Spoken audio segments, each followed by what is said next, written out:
big boss that's special. It ain't no game, but they saying welcome to the second level.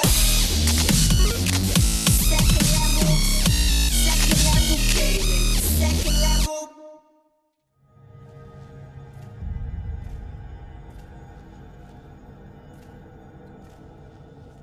When we were first treated to the reveal of Theseus for PSVR, everyone was excited, but no one could quite explain why.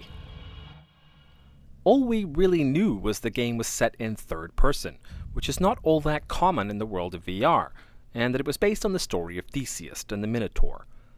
The story of Theseus is a fascinating one, basically about a vengeful king, King Minos, who after having learned of his son's assassination, decided to start a ritual out of sending the 7 bravest boys and the 7 most beautiful girls to Crete to be devoured by the half-man, half-bull monster known as the Minotaur in a labyrinth.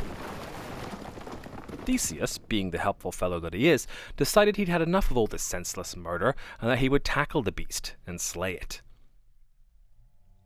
He took the place of a young boy who was destined for his fate, snuck a sword into his tunic, and made way to Crete. Luckily for him, King Minos' daughter Ariadne had fallen in love with Theseus and given him a ball of yarn, which he tied to the door handle of the labyrinth to be used to find his way back out.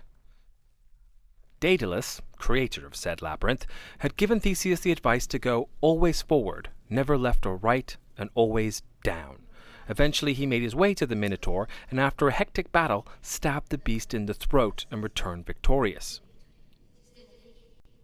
Theseus the game takes a few liberties with the story, but not in a bad way. I, for one, can't imagine a game based on a labyrinth to be too much fun if you couldn't turn left or right. The Ariadne represented here is also more of a ghostly presence that has Theseus follow her trail of light as opposed to a ball of yarn. Still, there is a big fucking Minotaur to deal with and a few smaller beasties too.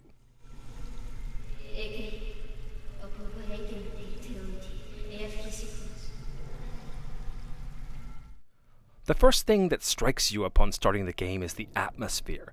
It is very easy to get lost in the ruins of this labyrinth. VR makes it all the more interesting. I often found myself just stopping to observe the environment heavily before proceeding. Theseus treats you to a few goodies for paying attention too. You might catch a nasty bug monster scrambling up a wall or a shadow moving around in the distance.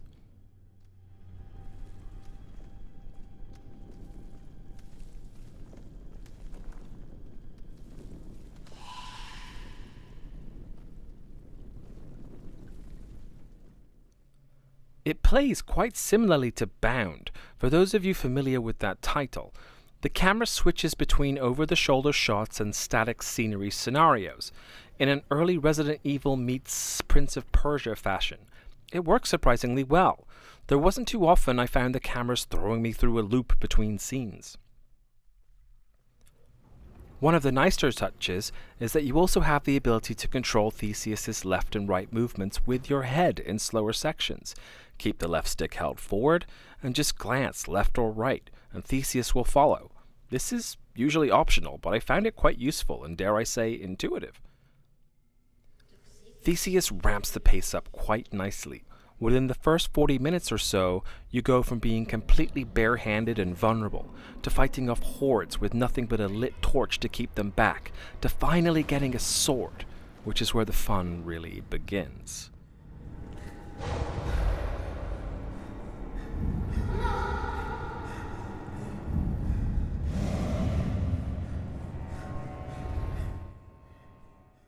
The combat is decent. It's no Arkham Asylum by any means, but you can swing in several ways, you can pepper in the torch for good measure, and Dark Souls fans will enjoy the dodge roll. Nothing quite like stabbing one monster, rolling away, setting fire to another, rolling back, and finishing off the first one with a nasty stab through the head.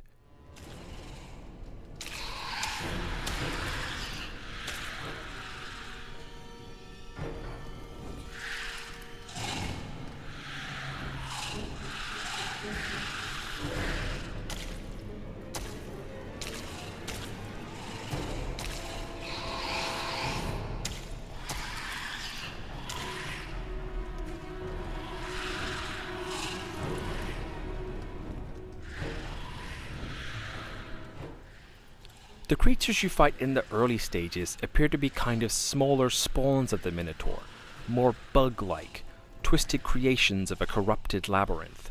They reminded me a little bit of the smaller bugs that broke away from the Cloverfield monster in that movie. The Minotaur, however, now that is truly a sight to behold, especially in VR. I'm pretty sure creative liberties were took with the size of the beast. He's a couple stories tall in this tale, but man is he terrifying.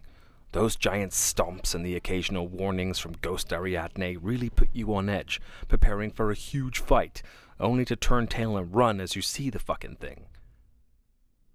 I played on PS4 Pro.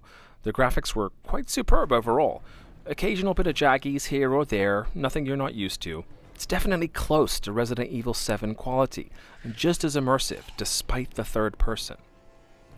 I had a ton of fun with Theseus, and I'm a fan of Greek mythology, but you don't have to be to enjoy the delights this game has to offer. If you enjoyed bound-style movement mechanics in a darker, deeper plot setting, with more true adventure game tropes like climbing walls, fighting things with a sword, avoiding creatures, etc., you'll love this title. A full playthrough will run you anywhere from 4 to 6 hours, depending on how you like to spend your time. The price is right though, and the experience sticks with you.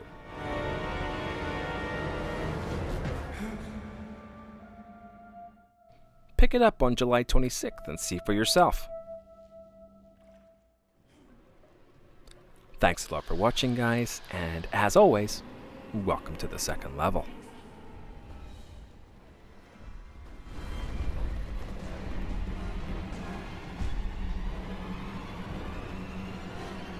It ain't no game, but they saying welcome to the second level.